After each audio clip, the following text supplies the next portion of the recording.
Hi guys! Welcome back and kamusta? Kamusta man ta? So, this is Kim sa Kim's Journal. So, today is ako ang isulat sa akong journal, which is ako ang plano sa pag-adto sa Holy Spirit Adoration of Sisters dito sa Philadelphia. So, this is my first time nga mag-domestic flight o this is my first time nga ako lang mag-solo travel lang ko, guys. So, yeah, I still have 11 days to go. Start karon for the preparation. So, dito ako na search is ang Philadelphia right now is so winter man karon, so tugnaw jud na sa ilahang mga kon dito is nasa 38, 28 ana. So, akong preparation, isa sa akong preparation nga buhaton is ang katugnaw.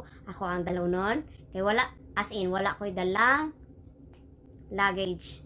Wala ko nagkuan. Kundi ako lang dalaon ana is backpack, cellphones, and other sininauban.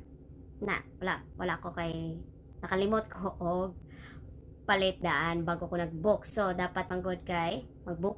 Pag upon booking, kinahanglan na ka mag-add-on.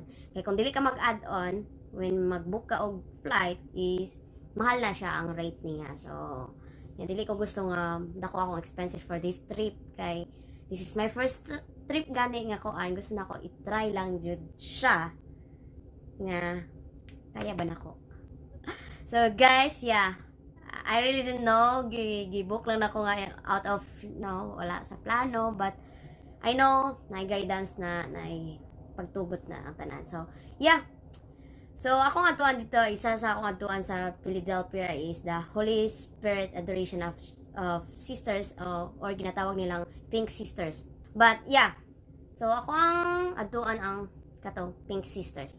May mga story behind that nga nung grabe ako ang devotion, grabe jud akong is nga mo adto jud dito mo visit jud, not just because kuan kay pwede ra man ko magampo dire, pwede ra man ko magpray, pwede ra man ko maghatag og prayer request ana ba, but isa sa ako ang giingon jud before ko nianhi sa US is gusto jud ako siya tuan. Yato ko dito sa Davao sa may bangkal. Yung kung once nga makadto ko US, gusto na ko atuan ang US nga Pink Sisters Church. So, yeah. So, guys, please help me out and subaybay ako ang journey ani kay this is my first time as in wala ko'y kailaw, wala as in. So, yeah. Let's be safe tanan. Ciao.